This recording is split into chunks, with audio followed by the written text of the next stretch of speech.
افتخار احمد صاحب ہمارے ساتھ موجود ہیں۔ افتخار صاحب، پاکستان کی جانب سے اب مذمت کی گئی ہے، کنٹینیو کیجیے گا سر۔ دیکھیں، میں نے تو آپ سے گفتگو کا آغاز اس بات پہ کیا تھا کہ ایک تو ہے کہ انٹرنیشنل قوانین کی خلاف ورزی کی گئی ہے، دو ملک آپس میں لڑ رہے ہیں، تیسرا ملک بیچ میں آ کے جمپ مارتا ہے، جھوٹ کی بنیاد پر آتا ہے، جھوٹ بولتا رہا ہے۔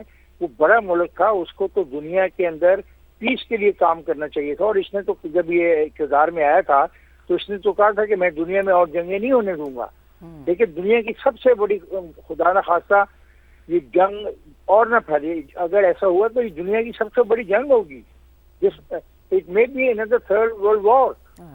ایسا تو نہیں ہو سکتا کہ اس کے تمام ممالک دیکھیں، برائے آپ کیا کہتے ہیں آبنائے ہرمز اگر بند کر دی جاتی ہے، یہ قطر، شطر، سعودی عرب وغیرہ جتنے بھی قریبی ممالک ہیں، ان کا تیل کہاں سے جائے گا، کدھر سے جائے گا؟ تیل کی قیمتیں کہاں چلی جائیں گی؟ دنیا کی پوری انڈسٹری کو شاک پہنچے گا، اس کی ذمہ داری کس پہ ہوگی؟ اس کی ذمہ داری اس آدمی پہ ہوگی جس نے فیصلہ کیا اور غلط بیانی سے کام لیتا رہا، غلط امپریشن دنیا کو دیتا رہا کہ میں ایسی حرکت نہیں کروں گا، میں تو چاہتا ہوں کہ صلح ہو جائے، میں تو چاہتا ہوں کہ ڈائلاگ سٹارٹ ہو جائے، میں تو چاہتا ہوں کہ ڈائلاگ کے اوپر آ کے بیٹھ جائے۔ کوئی عام آدمی تو نہیں ہے، he is president of United States of America. ایک عام آدمی کی گفتگو میں اور ایک صدر امریکہ کی گفتگو میں کوئی فرق تو ہونا چاہیے، لیکن بالکل صحیح کیا حکومت پاکستان نے اگر مذمت کی۔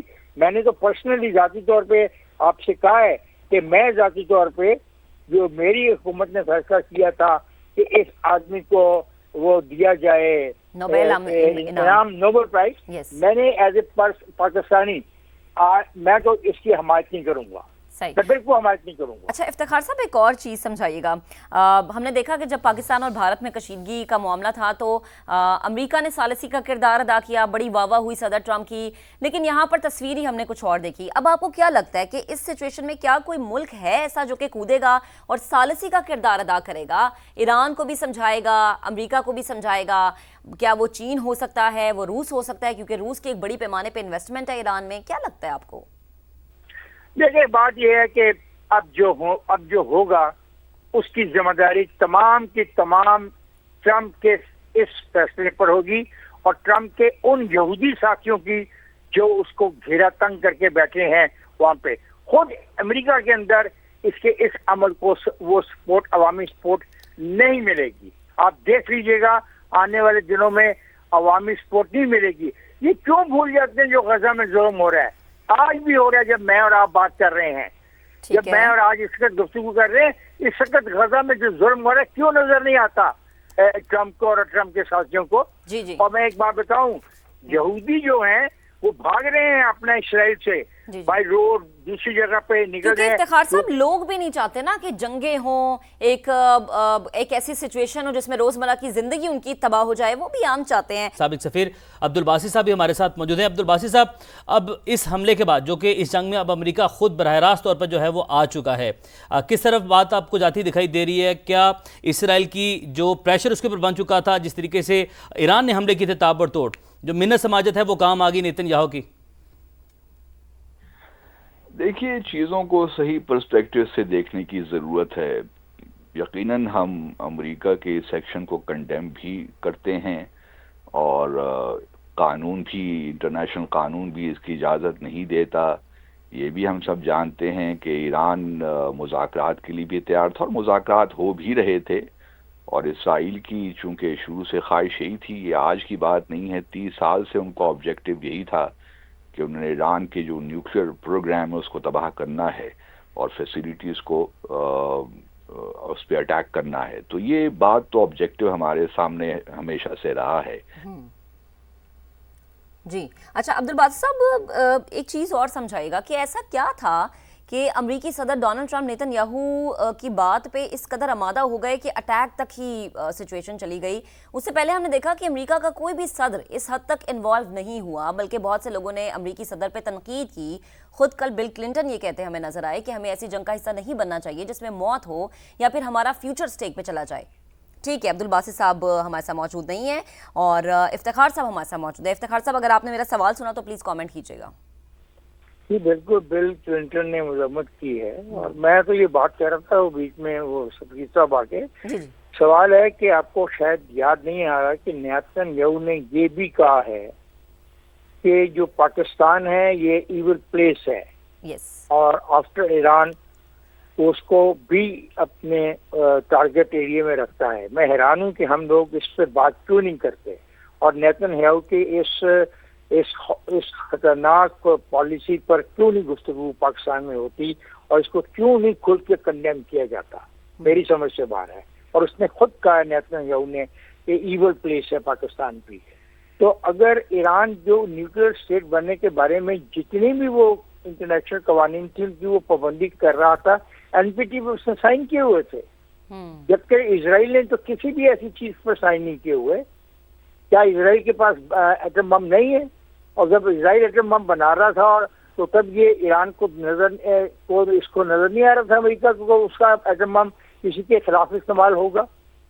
تو یہ جو تماشا کیا ہے، مجھے بہت دکھ ہوا ہے ٹرمپ کے رویے پہ۔ گھڑی میں تولا گھڑی میں ماشا والا اس کا رویہ رہا ہے، اور اس نے دھوکہ دیا۔ پہلے دھوکہ یہ دیا، انہوں نے کہا کہ ڈائیلاگ ہوں گے اور اتوار کو ہوں گے، اور جمعے کو حملہ کرا دیا ایران کے اوپر۔ وہ بھی ایک بہت غلط تاثر دیا گیا۔ اب جب کہ پورا یورپ اور یو کے نے کہا کہ ڈائیلاگ سٹارٹ کیا جائے، اور دوسرے ممالک نے بھی ڈائیلاگ کی بات کی، تو اس نے کل رات ایک ایسی حرکت کر کے اس کو بچانے کی کوشش کی اسرائیل کو۔ مطلب یہ کوئی طریقہ نہیں ہے۔ آج یہ سپر پاور ہے تو کل کوئی اور سپر پاور پھر ایسا کرے گی تو کیا دنیا تماشا دیکھتی رہے گی؟ یہ بہت سنجیدہ معاملہ ہے۔ ہم بالکل اس کے ہمسائے ہیں۔ ایران اور ہماری سرحدیں ملتی ہیں، یہ کیسے ہم ٹالریٹ کر رہے ہیں کہ ایک ایسا ملک بنا دیا جائے جس کے اندر کوئی حکومت ہی نہ ہو؟ تو پھر افتخار صاحب کیا ہمیں اپنی فورن پالیسیز میں چینجنگز لانا پڑیں گی؟ اوبیسلی میں تو مجھے نہیں پتا کہ فورن پالیسی میں چینجز لانی پڑیں گی، جہاں قوم کو اس بات کا یقین آنا چاہیے کہ ہماری جو دشمنی ہے وہ اب اسرائیل کے ساتھ ہے، اور اب اس میں جو امریکہ کا رول ہے وہ میں دیکھیں نا، پرسوں تک آپ سب لوگوں کو پتا ہے امریکہ کیا کہہ رہا تھا، جی کل رات تک امریکہ کیا کہہ رہا تھا، اور کل رات امریکہ نے جو حرکت کی، میں پریمپٹ کر رہا تھا، میں نے آج سے 4-5 دن پہلے آشا بخش کے پروگرام میں اسی خدشے کا اظہار کیا تھا کہ اب ایک ہی چیز رہ گئی ہے تو یہ بم استعمال کرے گا۔ یہ تو کوئی بات نہیں ہے نا۔ اور بتائیں جنگ ہے ایران اور اسرائیل کی، تو امریکہ کا رول اس میں بیچ میں کیسے آ گیا؟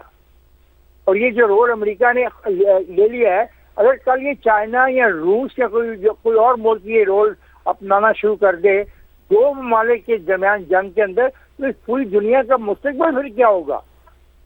پوری دنیا کو کس طرف دھکیلا جا رہا ہے، اور اس دھکیلنے میں امریکہ کا ہاتھ ہے۔ امریکہ کا کوئی رائٹ نہیں تھا کہ اس پہ کرے۔ دیکھیں جو ٹھیک ہے افتخار صاحب، قطع کلامی کی معذرت، ایک بڑی خبر ہے کہ پاکستان کی ایران پر امریکی حملے کی مذمت، پاکستان نے ایران پر امریکی حملے کی مذمت کی ہے۔ آپ کو اپڈیٹ کریں کہ پاکستان کی ایران پر امریکی حملے کی مذمت، اہم خبر ہے کہ پاکستان نے ایران پر امریکی حملے کی مذمت کی ہے۔ آج امریکہ نے ایران پر فضائی حملہ کیا تھا، 3 جوہری تنصیبات کو نشانہ بنایا گیا، امریکہ کی جانب سے دعویٰ تھا، اور اسی حملے کی مذمت کی ہے پاکستان نے۔ تو پاکستان کی ایران پر امریکی حملے کی مذمت، آپ کو اپڈیٹ کریں کہ پاکستان نے ایران پر امریکی حملے کی مذمت کی ہے، اور اس سے پہلے بھی پاکستان بارہا اپنا موقف دے چکا ہے کہ جب جب ایران کو ہماری ضرورت پڑے گی ہم ایران کے شانہ بشانہ کھڑے ہیں، اپنے برادر ملک کے ساتھ کھڑے ہیں۔ اور یہی بات OIC وزراء خارجہ کونسل کا جو اجلاس تھا اس میں وزیر خارجہ اسحاق ڈار نے بڑے دو ٹوک انداز میں پاکستان کا موقف پیش کیا تھا۔ تو پاکستان کی ایران پر امریکی حملے کی مذمت، جو امریکہ نے آج بڑا فضائی حملہ کیا ہے ایران پر، اس پر پاکستان کا موقف بہت ہی واضح ہے، بہت ہی دو ٹوک ہے۔ پاکستان کی ایران پر امریکی حملے کی مذمت، آپ کو اپڈیٹ کریں کہ پاکستان نے ایران پر امریکی حملے کی مذمت کی ہے۔ پاکستان ہمیشہ سے ایران کو سپورٹ کرتا آیا ہے اور ایران کی سیکیورٹی کے لیے بات کرتا آیا ہے، اور آج جو امریکہ کی جانب سے فضائی فضائی حملہ ہوا ہے جس میں ایران کی 3 جوہری تنصیبات کو نشانہ بنایا گیا ہے، اس پر پاکستان کا بہت ہی دو ٹوک موقف اور واضح موقف یہ ہے کہ پاکستان نے ایران پر امریکی حملے کی مذمت کی ہے۔ حملے سے خطے میں کشیدگی بڑھے گی، دفتر خارجہ کی جانب سے یہ سٹیٹمنٹ سامنے آئی ہے۔ جی بالکل، یہ کہا گیا ہے دفتر خارجہ کی جانب سے کہ امریکی حملے سے خطے میں کشیدگی بڑھے گی، تو پاکستان کی جانب سے بھی ایران پر امریکی حملے کی مذمت کی گئی ہے، سعودی عرب کی جانب سے بھی امریکی حملے کی مذمت کی گئی ہے، اور یہی کہا گیا ہے، انہی خدشات کا اظہار کیا گیا ہے کہ امریکی حملے سے خطے میں کشیدگی مزید بڑھے گی، اور پاکستان کی جانب سے بھی ایران پر امریکی حملے کی مذمت کی گئی ہے۔ امریکی حملے سے خطے میں کشیدگی بڑھے گی، دفتر خارجہ کی جانب سے یہ موقف اپنایا گیا ہے۔ امریکہ جو کہ اسرائیل ایران جنگ میں آج جو ہے وہ کودہ ہے، اور اس نے براہ راست جو ہے ایران کے اوپر اب حملہ کیا ہے، اس حملے کی دنیا بھر سے آوازیں اٹھ رہی ہیں، مذمت کی جا رہی ہے، سعودی عرب کی جانب سے مذمت کی گئی ہے، پاکستان کی جانب سے بھی مذمت کر دی گئی ہے۔ ترجمان دفتر خارجہ کا کہنا ہے کہ امریکی حملے بین الاقوامی قوانین کی خلاف ورزی ہیں، ان حملوں کو بین الاقوامی قوانین کی خلاف ورزی قرار دیا گیا ہے۔ امریکی حملے سے خطے میں کشیدگی بڑھے گی، ترجمان دفتر خارجہ کی جانب سے یہ کہا گیا، اور امریکی حملے کو بین الاقوامی قوانین کی خلاف ورزی قرار دیا گیا ہے۔ دنیا بھر سے آوازیں اٹھ رہی ہیں، جبکہ امریکہ کے اندر سے بھی جو ہے وہ آوازیں اٹھ رہی ہیں اور مخالفت کا سامنا ہے، لیکن امریکی صدر کی جانب سے جو ہے وہ آج براہ راست حملہ کیا گیا، اور جو ہے وہ B-2 بمبار طیاروں کی مدد سے جو ہے وہ بم پھینکے گئے ہیں۔ ایرانی جوہری تنصیبات کو نشانہ بنانے کا ان کی جانب سے دعویٰ کیا گیا ہے، جس کی تصدیق ایران کی جانب سے بھی کی گئی ہے، اور پاکستان کی جانب سے ایران پر امریکی حملے کی مذمت کی گئی ہے، اور ایران کو UN چارٹر کے تحت دفاع کا حق حاصل ہے۔ ترجمان دفتر خارجہ کی جانب سے یہ کہا گیا ہے، ترجمان دفتر خارجہ نے کہا ہے کہ امریکی حملے سے خطے میں کشیدگی مزید بڑھے گی، امریکی حملے بین الاقوامی قوانین کی خلاف ورزی قرار دیے گئے ہیں ترجمان دفتر خارجہ کی جانب سے۔ تو پاکستان نے بھی ایران پر امریکی حملے کی مذمت کی ہے، سعودی عرب کی جانب سے بھی مذمت کی گئی، پاکستان کی جانب سے بھی مذمت اب سامنے آ چکی ہے، اور ترجمان دفتر خارجہ نے کہا ہے کہ ایران کو UN چارٹر کے تحت دفاع کا حق حاصل ہے۔